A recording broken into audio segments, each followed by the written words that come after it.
Morning students, welcome to We Learn Computer channel. Today our topic is scoping, scope rules, modules, benefit and characteristic of modules, access control. Scoping. So scoping, this chapter deals with visibility of variables, parameters and function in one part of a program to another part of a program. Okay, all of you know about variables, parameters and functions. Okay, once we defined a variable in a program, every part of a program can use it. So scope refers to the accessibility, order of accessibility of a variable. Okay, next mapping. Binding a variable name with an object is known as mapping. For example, a equal to 10. Here 10 value is bind to the variable a. So namespace is a container for a variable. So in Python, the variable contain பண்றவரோட name என்னன்னு சொல்லணும், name spacing அப்படின்னு சொல்லிட்டு சொல்லணும். ஓகேவா? அடுத்தது scope rules. வேரியபிளை ப்ரோக்ராமில் எப்படிலாம் ஆக்சஸ் பண்ணலான்றதுக்காக ஒரு ரூல்ஸ் டிஃபைன் பண்ணியிருக்காங்க. அது என்னன்னு பார்த்தீங்கன்னா LEGP rules. L for local scope, E for enclosed scope, G for global scope, B for built-in scope. Okay. Next one is local scope. Variable accessibility வந்து within the function, inside a function குள்ள மட்டும் இருந்தால் அதை நம்ம என்னன்னு சொல்லுவோம், local scope. That is, அந்த வேரியபிளோட life வந்து பிகினிங்கில் ஸ்டார்ட் ஆகி எண்டில் டெஸ்ட்ராய்ட் ஆகிடும். ஃபார் எக்ஸாம்பிள் tisfaf அப்படின்றது ஒரு ஃபங்க்ஷன் நேம். இல்லை a is equal to 10 வேல்யூவை மேப் பண்ணியிருக்காங்க. இப்போ நம்ம பிரிண்ட் ஏன்னு கொடுத்தா என்ன வேல்யூ வரும், அவுட்புட்டு 10 அப்படின்னு வரும், ஏ பிரிண்ட் ஆகும்.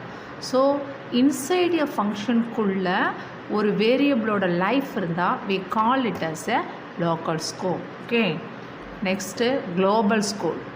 இந்த குளோபல் ஸ்கோப்பில் டிஃபைன் பண்ணுற வேரியபிள் என்டையர் ப்ரோக்ராமுக்குமே வந்து என்ன ஆகும், சொந்தமாகும். இப்போ குளோபல் ஸ்கோப் வந்து மெயின் பார்ட்டில் நம்ம டிஃபைன் பண்ணியிருக்கோம். Accessing allowed to all part of a program. ஒரு ப்ரோக்ராமோட ஆல் பார்ட்டுக்கும் ஆக்சஸ் பண்ணப்பட்டிருக்கோம்.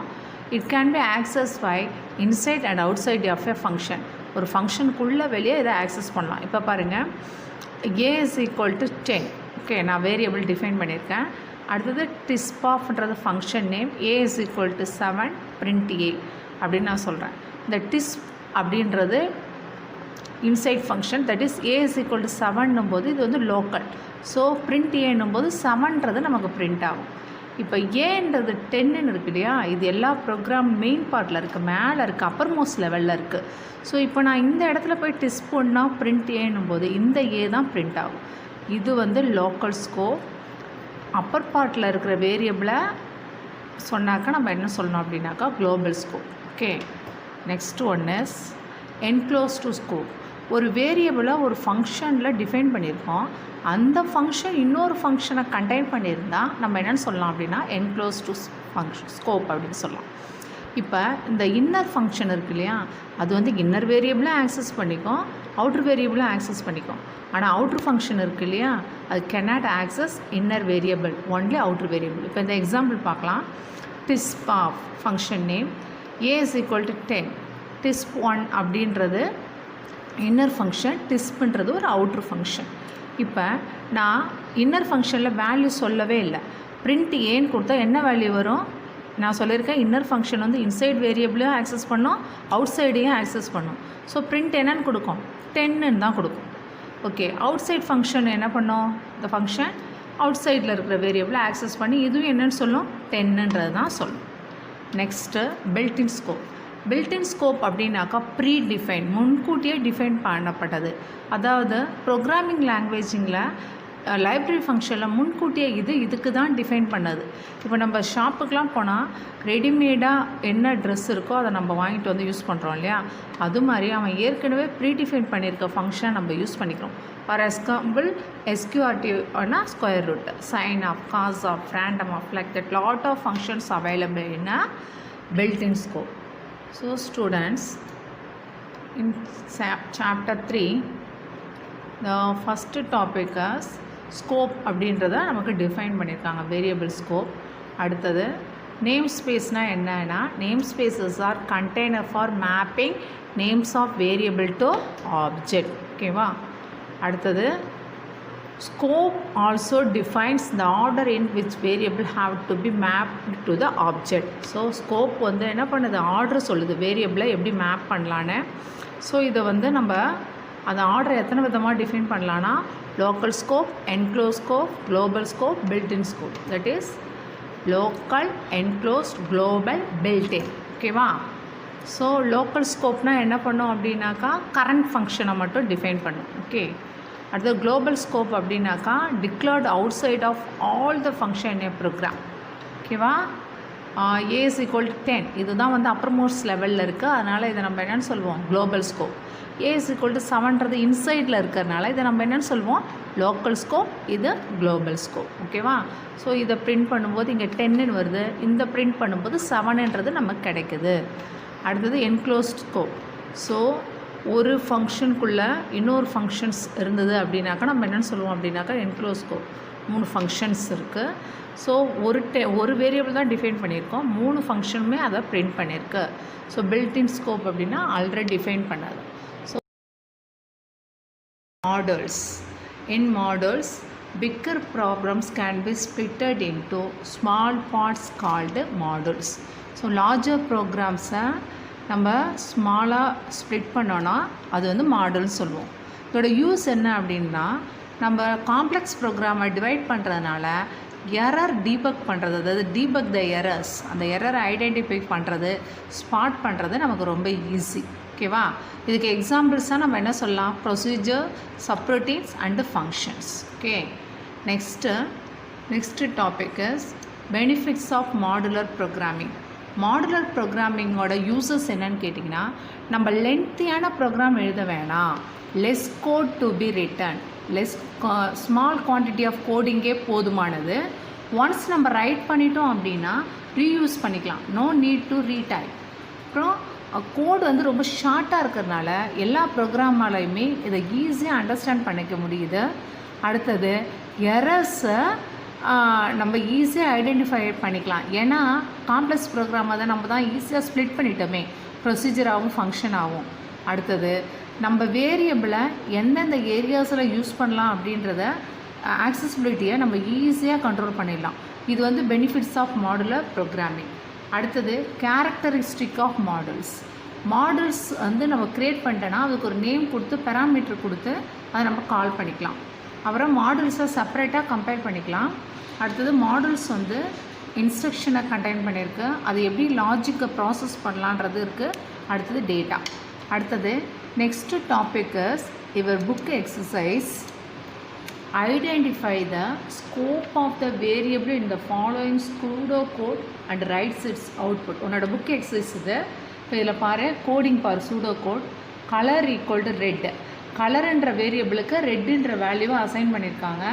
அடுத்து பி ஈக்குவல் டு ப்ளூ, பிக்கு வந்து ப்ளூ அசைன் பண்ணியிருக்காங்க வேல்யூவை. ஜீன்ற வேரியபிளுக்கு க்ரீன்ற வேல்யூவை அசைன் பண்ணியிருக்காங்க. ஓகேவா? இப்போ மை கலராக பெராந்தசிஸ் இருக்குது பாருங்கள். So it's a function. My favourite கலரில் பெராந்தசிஸ் இருக்குது, it's a function. My favourite colour ஆஃபில் பெராந்தசிஸ் இருக்குது, it's a function. My colour of ஒரு ஃபங்க்ஷன். டோட்டலாக 1 2 3 4 இது வந்து 4 ஃபங்க்ஷன்ஸ் இருக்குது. ஓகேவா? இப்போ இதில் என்ன கேட்டிருக்காங்க, அவுட்புட்டும் கேட்டிருக்காங்க. ஸோ அடுத்தது ஸ்கோப் ஆஃப் த வேரியபிள்ஸ்க்கும் கேட்டிருக்காங்க. ஸோ வேரியபிள்ஸ்லாம் யார் யார் அப்படின்னு பார்த்தீங்கன்னா கலரு, பி, ஜி இவங்கெல்லாம் வந்து வேரியபிள்ஸ். ஓகேவா? இப்போ நான் உங்களுக்கு கிளாஸில் சொல்லியிருந்தேன், அப்பர் மோஸ்ட் லெவலில் இருக்கிற வேரியபிள் வந்து என்ன ஸ்கோப்புன்னு சொல்லியிருந்தேன். என்ன ஸ்கோப் சொல்லியிருந்தேன் உங்களுக்கு அப்படின்னாக்கா குளோபல் ஸ்கோப். என்ன சொல்லியிருந்தேன், குளோபல் ஸ்கோப். அடுத்தது ஜின்றது க்ரீன்ன்றது வந்து ஒரு இருக்கிற ஒரு ஃபங்க்ஷன் வந்து இன்னொரு ஃபங்க்ஷனை கண்டெயின் பண்ணியிருந்தால் அது வந்து லோக்கல் ஸ்கோப். ஓகேவா? அடுத்தது இந்த ஜின்ற க்ரீன் இருக்கிற வேரியபிளில் கண்டெயின் பண்ணியிருக்கு இல்லையா இன்னொரு ஃபங்க்ஷன். ஸோ அதனால் பி ப்ளூன்றது என்னது, என்க்ளோஸ்டு ஸ்கோப். ஓகேவா? சரி. இப்போ அடுத்தது அவுட்புட் கேட்டிருக்காங்க. அவுட்புட்டு நமக்கு வேணும்னா என்ன கமெண்ட் இருக்கணும், பிரிண்ட்டுன்ற கமெண்ட் இருக்கணும். பிரிண்ட் எங்கெல்லாம் இருக்குது பாருங்கள். ஃபஸ்ட்டு வர பிரிண்ட் கலர் பி, ஜி. கலரில் என்ன வேல்யூ வச்சுருக்கோம், ரெட்டு. பியில் என்ன வச்சுருக்கோம், ப்ளூ. ஜியில் க்ரீன் வச்சுருக்கோம். ஸோ அதனால தான் அவுட்புட் வந்திருக்கு பாருங்கள், ரெட், ப்ளூ, க்ரீன். அடுத்து எங்கே இருக்குது, பிரிண்ட் கலர் கமா பி. கலரில் என்ன வச்சுருக்கோம், ரெட்டு. பியில் ப்ளூ வச்சுருக்கோம். அதனால் ரெட் ப்ளூன்னு ஒரு அவுட்புட் வச்சுருக்கு. அடுத்தது லாஸ்ட்டாக பாருங்கள், பிரிண்ட் கலர். கலரில் we assume a value red. So எனக்கு இந்த மாதிரி அவுட்புட் கிடச்சிருக்கு, red, blue, green, red, blue, red. So இதில் கோ த்ரூ பண்ணுங்கள், இது பண்ணும். அடுத்தது scope of variables. Global variable என்னது, அப்பர் மோஸ்டில் இருக்கு இல்லையா, கலர் ரெட்டு, அது வந்து குளோபல். ஜி க்ரீன்றது என்னது, இது கண்டெயின் ஆகிருக்க ஃபங்க்ஷன் இன்னொரு ஃபங்க்ஷனை கண்டெயின் பண்ணியிருக்கு. ஸோ ஜி க்ரீன்றது லோக்கல். ஸோ அதே போல் என்க்ளோஸ்டுனா இந்த இன்னர் மோஸ்ட்டு அவுட்ரு மோஸ்ட்டு இல்லையா, அதுக்குள்ளே இருக்கிற வேல்யூ தான் நம்ம என்னென்னு சொல்லணும், பி ப்ளூ என்னென்னு சொல்லுவோம், enclose two. Okay, scoping. We covered scope of a variable and types of a variable and models, and the last topic is access control. Access control, it's a security technique. How can or who can or what can view or use resources in a computer environment. Okay, so it's a security technique. It's not allowed to all people to take the data in our class. So this restriction of access to data, that is called a access control. So access control is a selective restriction of access to data. Next, access specifiers. In last year in C++, we studied that there are 3 access specifiers in OOPS language. OOPS language example is C++ and Java and Python. Okay, so these languages contains, there are 3 access specifiers. One is private, another one is public, another one is protected. Okay, what is the work of private? In last year we studied, that is it is allowed only within the class. They can be handled only from within the class. No access from the outside class. ஒரு object வெளியேருந்து வருதுன்னா அதுக்கு ஆக்சஸே கிடையாது. Within the class data members மட்டும்தான் அதை use பண்ணிக்கலாம். That is the basic concept of private. But in what about public? Public members are accessible from outside the class. அவுட் சைட்லேருந்து வர ஆப்ஜெக்ட் என்ன பண்ணலாம், டேரெக்டாக பப்ளிக்கில் இருக்க மெம்பர்ஸை எடுத்து யூஸ் பண்ணிக்கலாம். Next protected. இப்போ ப்ரொடெக்டட் வந்து ப்ரைவேட் மாதிரி தான் பிஹேவ் பண்ணால் கூட, ஆனால் இது அதோட சொந்த சப் கிளாஸ்க்கு அலோவ் பண்ணுது டேட்டாவை ஆக்சஸ் பண்ண. So within the class and access allow to sub class. Base கிளாஸ்லேருந்து சப் கிளாஸ்க்கு என்ன பண்ணுது, அலோட் பண்ணுது. எது, protected access specifiers. And another one is public access specifier. இந்த பப்ளிக் ஆக்சஸ் ஸ்பெசிஃபையர் என்ன பண்ணுதுன்னா, ஒரு ஆப்ஜெக்ட்டு ஒரு கிளாஸில் இருக்கிற ஒரு கிளாஸ்ன்னு வச்சுக்கோங்களேன், அதில் இருக்க டேட்டாவையோ ஃபங்க்ஷனையோ எடுத்து யூஸ் பண்ண entry allowed to public area. Entry allowed to public area. ஓகேவா? அடுத்தது இதே ப்ரைவேட் ஆக்சஸ் ஸ்பெசிஃபையர் பாருங்களேன். ஒரு ஆப்ஜெக்ட் வந்து ஒரு கிளாஸ்க்குள்ளே இருக்கிற டேட்டாவையோ ஃபங்க்ஷனையோ எடுத்து யூஸ் பண்ண ரெஸ்ட்ரிக்ட் பண்ணுது, தடை பண்ணுது. ஓகேவா? அடுத்தது பார்த்தோம் அப்படின்னாக்கா, ஓகே, இப்போ லாஸ்ட் இயர் நம்ம வந்து C++ல் டிஃபால்ட்டாக ஆக்சஸ் ஸ்பெசிஃபையர், நம்ம எந்த ஒரு ஆக்சஸ் ஸ்பெசிஃபையரும் மென்ஷன் பண்ணணும்னு வச்சுக்கோங்களேன், ப்ரைவேட்டை வந்து டிஃபால்ட்டாக எடுத்துக்கும். பட் இன் பைத்தான் என்ன பண்ணுன்னா, டிஃபால்ட் ஆக்சஸ் ஸ்பெசிஃபையராக வந்து பப்ளிக்கை வச்சுருக்கு. இதுதான் டிஃப்ரென்ஸ். C++ல் ப்ரைவேட் வந்து டிஃபால்ட் ஆக்சஸ் ஸ்பெசிஃபையர், பைத்தானில் வந்து யார், பப்ளிக். ஓகேவா? அனதர் ஒன் இம்பார்ட்டன்ட் நோட், பைத்தானில் ப்ரைவேட் வேரியபிள் வந்து எப்படி இருக்குன்னா, prefixed with double underscore simple. ஓகேவா? ஒரு டபுள் அண்டர்ஸ்கோர் சிம்பிளால் மென்ஷன் பண்ணப்பட்டிருக்கும். ஸோ இதுதான் வந்து பைத்தானுக்கும் C++க்கும் உள்ள டிஃப்ரென்ஸ். Okay children.